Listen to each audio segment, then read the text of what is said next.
So let's talk about Logic App's MCP Server deployment models. And so there's currently 3 that exist today, and we'll see all of them today, so no worries there. But we'll start with API Center, and this provides an experience for building and discovering MCP servers within an organization. Then we'll see the Microsoft Foundry tools catalog, and this allows you to go ahead and browse for a specific connector or operation, and then be able to dynamically build an MCP server around it, starting inside of Foundry. And then we'll show you the Logic App's native experience, where like you might already have a bunch of workflows, and how can I just go ahead and enable MCP on top of those existing workflows? And we'll certainly show that as well. So let's start with API Center. Now, for those of you that may not be familiar with API Center, it is an enterprise catalog for APIs and MCP servers. Now, I would say there's 2 personas that are typically involved with API Center. The first one being kind of your administrative lens, where you've got someone or people that are going to sort of manage your APIs for the organization, and you want to make sure that those are discoverable, and so everyone can go ahead and see them, and that you have some oversight in terms of, hey, what exists, what are they doing, how are they built, what are the security protocols being used, what are the policies being used, and you can sort of manage it from an enterprise layer. Then there's also this notion of like discoverability. So as a developer, where can I go look to see what exists in our enterprise? So if there's an API that can go ahead and create a purchase order, why would I go rewrite one if there's one that I can already go ahead and use? And so that's that particular lens. And so what has been introduced, this is as recent as this summer, is customers can dynamically create MCP servers based upon Logic App connectors. And it kind of takes place through this registration button, where you then have the ability to go ahead and search for one of those 1,400 Azure managed connectors, and then provide some level of configuration for it. And you will see why this is important. Sometimes people ask, well, hey, why don't you just take all of the connectors and just like make them MCP servers?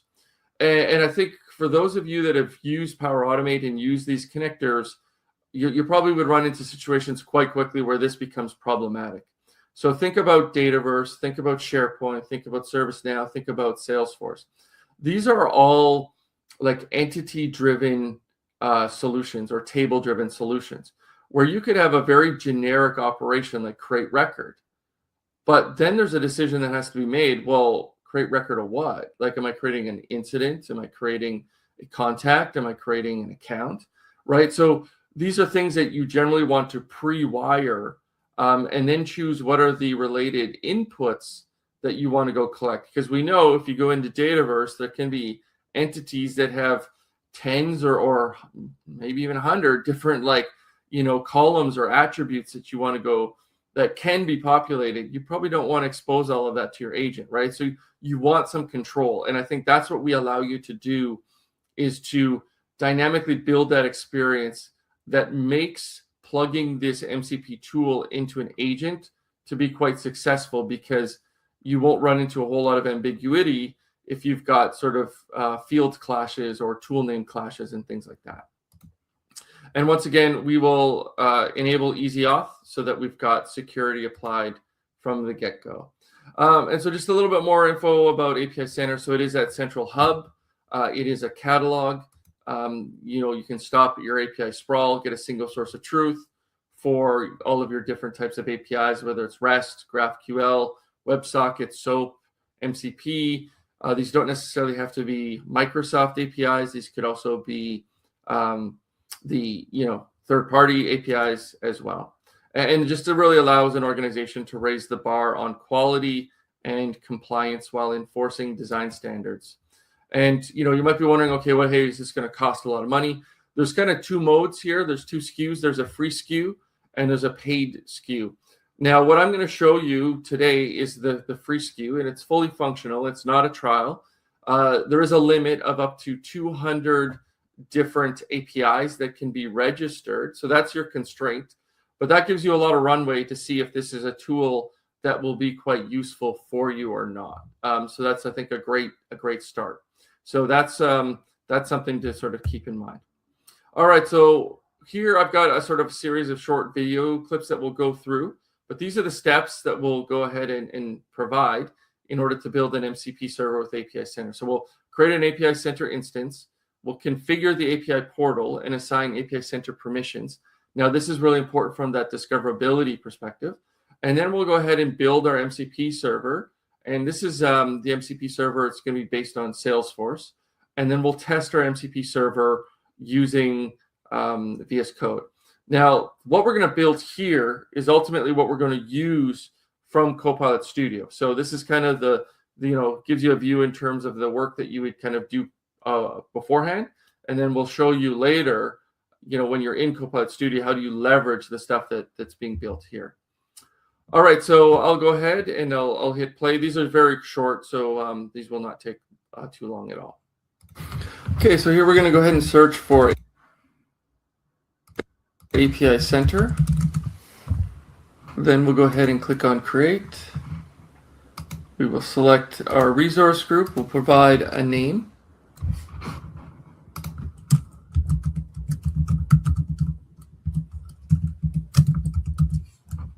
We'll select the appropriate region.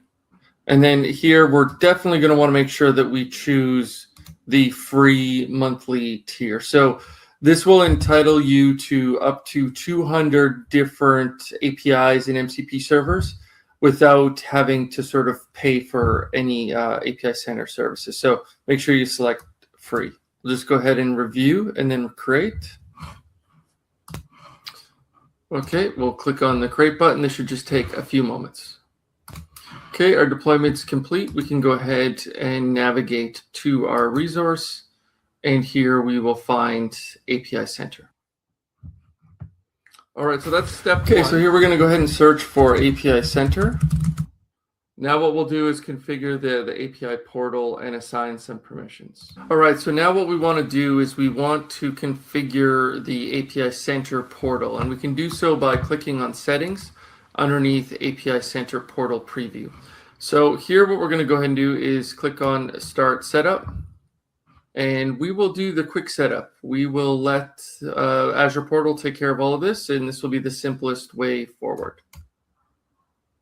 Okay, so we've got our settings established for API Center. Now, there is a little bit of a caveat. So we can click on this View API Center Portal, which is cool. The problem is, even if we go ahead and try to sign in here, we're not going to see anything. And the reason for this is that there's some permissions that we do need to establish for any user that wants to access the API portal. Now, in the docs, here we can see that we need to assign API Center data reader role to people that want to use this particular experience. So I need to go ahead and do that for my user. So I'll head over to the access and identity management control. Now, I do have access to do this in this particular tenant. You may need to ask someone to go ahead and do this for you. But here's the Azure API Center data reader. Let's go ahead and select that. Let's select the member. Now I'm going to pause the recording here for a sec. All right, so I've selected my account, and we will just go ahead and review and assign. So even though I do have elevated privileges in this subscription, I still have to explicitly have access to that particular role. Otherwise, I still can't access the portal. But let's come back here. And if I refresh, I'll now see this. So this is something that is available just out of the box as a sample, the Swagger Pet Store. So if you can see this, then you know you're in good shape. Now, what's the purpose of this API portal? This is once we've gone through the wizard, we will actually go ahead and see our MCP server show up here. And so we will come back to this portal because we will want to grab the URL from this particular experience so that we can go ahead and use it in other agent experiences.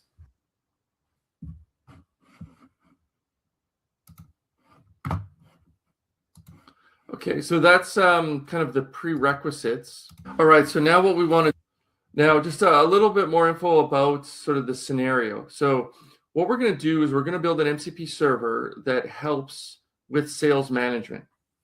So there's 4 different operations or MCP tools that we're going to enable. So we're going to allow you to create a contact in Salesforce, get accounts, get opportunities, and then update an opportunity itself. And so what's going to happen is we're going to choose the connector actions that sort of map to these functions. And then under the hood, inside of the logic app, we're going to have a workflow for each of these different tools. And this is why Logic App Standard is required, and actually why Logic App Standard makes a lot of sense. Logic App Standard has this concept of an app, right? Where we can have one application with many different workflows. If we think about Logic App's consumption, there's this like mapping of like one Logic App is one workflow. And so there's no sort of concept of bundling, which is what we get with Logic App Standard. So that's going to make a little bit more sense here. So we'll go ahead, and this is kind of the fun part, where first we'll create a Logic App Standard so you can see what that process looks like. And then we'll actually go through the wizard of building the MCP server itself. In order to use our MCP server, we do need a Logic app. Since I don't have one in the subscription, I'm going to go ahead and create one. So let's just go ahead and go through that process right now. Now, in this case, we do want to use Workflow Service Plan. We don't want to use multi-tenant consumption. This won't work. We do want to use the Workflow Service Plan. Then we need to provide some information here. All right, so I've got the name of my Logic app here. I'm going to go ahead and create a Windows plan, an service plan, and we're going to use just the smallest one. This gives us dedicated compute, dedicated memory, and we don't need redundancy for this particular use case. So I'm just going to accept the defaults and then jump to the creation step.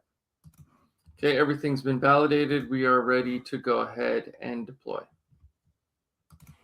Okay, so the resource is being created. Let's just go ahead and click into it. Now, what we'll see here is that we've got no workflows that have been created, and that's what we would expect. So let's head over back to API Center. So we're in API Center. Let's click on the register button, and now we should have our Logic app that is here. Now, this is pretty important. We do want to provide an MCP server name that is going to make sense for us, because we will leverage this later on when we go ahead and call it. And also, you just in general want descriptive names. It's just as a good practice. All right, so I've provided a name, I've provided a description. Now what we need to do is add a connector. So this is where we're going to browse and see that 1400 connector library that are all what we call Azure managed connectors.